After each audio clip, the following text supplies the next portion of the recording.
Hello students, देखने वाले हैं आज कुछ वर्ड के मीनिंग। यहाँ पर मैंने कुछ वर्ड्स लिखे हैं, ठीक है। अभी देखते हैं क्या होता है। पहला वर्ड है अगेंस्ट द ऑड्स। इसका मतलब होता है मुश्किलों के सामने। अगेंस्ट द ऑड्स, मुश्किलों के सामने। दूसरा है एट वन साइड। इसका मतलब होता है के पक्ष में। दूसरा इसी का होता है बाय वंस साइड। दोनों का मतलब सेम हो जाता है के पक्ष में।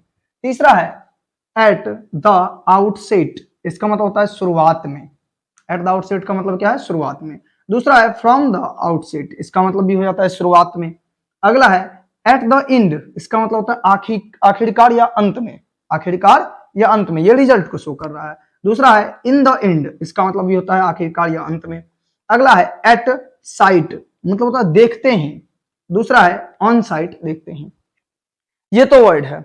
अब इसका यूज कैसे होने वाला है, ये सेंटेंस में कहां काम आएगा, ये एग्जाम में किस तरह से पूछा जाएगा, और इसका हम अपने डेली लाइफ में यूज कैसे करने वाले हैं, इंग्लिश बोलते समय इसका यूज कैसे करेंगे, न्यूज़पेपर को पढ़ते समय में इसका यूज कैसे करने वाले हैं, इंग्लिश स्पोकन में इसका यूज कैसे होगा, कंपटीशन में किस टाइप से इसका क्वेश्चन आने वाले हैं, हम उसको देख रहे हैं अभी।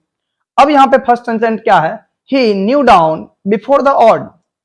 ही knew down before the odd, इसका मतलब क्या है कि हम देख रहे हैं बिफोर द ऑड। इसका मतलब क्या बोला गया है कि ही नी डाउन, उसने अपने घुटने टेक दिए।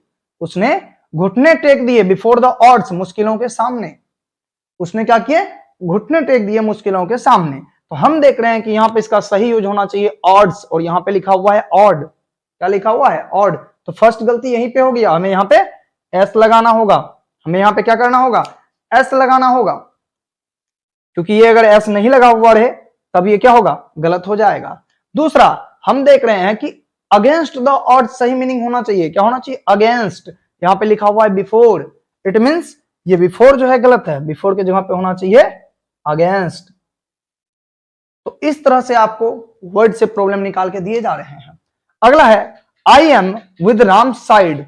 मैं हूं राम के तरफ। राम के अगर लड़ाई हो रहा है या कहीं पे बात हो रहा है, डिस्कशन हो रहा है, तो वहां पे हम क्या बोल दिए? I am with Ram side, मैं साथ में हूं राम की तरफ। मैं किसके तरफ हूं? राम की तरफ हूं। मगर हम क्या जानते हैं इसी चीज को बोलने के लिए, अगर हम मैं राम की तरफ हूं, राम के पक्ष में हूं, तो हम I am with Ram side नहीं बोल सकते हैं, हम बोल सकते हैं एट राम्स साइड या फिर बाय राम्स साइड। इसका मतलब यहाँ पे विद प्रीपोजिशन का यूज नहीं होने वाला है, यहाँ पे यूज होने वाला है एट राम्स साइड और बाय राम साइड। हम क्या बोलेंगे? I am at Ram side या फिर I am by Ram side. ठीक है, मैं राम की तरफ हूं। आप ये मत समझ लीजिए कि मैं आपसे तरफ बोल रहा हूं, मैं किसके तरफ हूं? राम की तरफ हूं। अगला है इन the outset of poem. In the outset of poem, इसका मतलब होता है आउटसेट के लिए शुरुआत में। क्या होता है? शुरुआत में। In the outset of poem, कविता के शुरुआत में। कवि ने कविता के शुरुआत में कुछ बताया है। कवि ने कविता के शुरुआत में कुछ बताया है, मगर इसी चीज को हम देख लेते हैं। इन द आउटसेट ऑफ नहीं होता है, यहाँ पे ऑफ लगेगा क्या? देखिए at the outset of, of तो लग सकता है, ठीक है, क्योंकि बताया गया कविता के शुरुआत में। तो यहाँ पे शुरुआत में के लिए हम देख रहे हैं कि यहाँ पे इन का यूज नहीं होता है, एट द आउटसेट होता है या फिर फ्रॉम द आउटसेट होता है। क्या वर्ड सही होगा? एट द आउटसेट या फिर from the outset. In the outset नहीं होगा, और यहाँ पे इन देकर के क्या किया गया है? गलती कर दिया गया है। यहाँ पे इन नहीं होना चाहिए, क्या होना चाहिए? या तो होना चाहिए एट द आउटसेट या फिर दूसरा होना चाहिए फ्रॉम द आउटसेट। क्या होना चाहिए? At the outset, at the outset of the poem, यानी कि कवि के मतलब कविता के शुरुआत में। अब from the outset of the poem, इसका मतलब भी क्या है?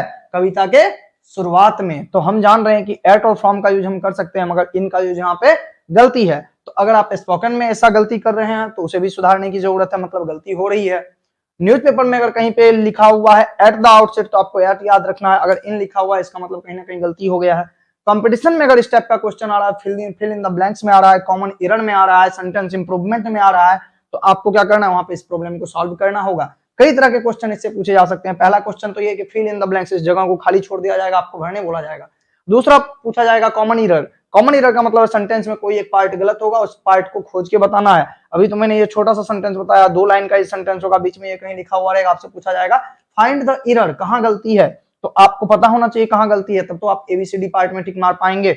वो हो गया। तीसरा क्वेश्चन आपको बोला जाएगा इंप्रूवमेंट। सेंटेंस में क्या करना है? इंप्रूवमेंट है, जो गलती है उन्हें आप सुधारिए।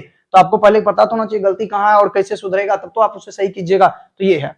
अगला है for the end of a story.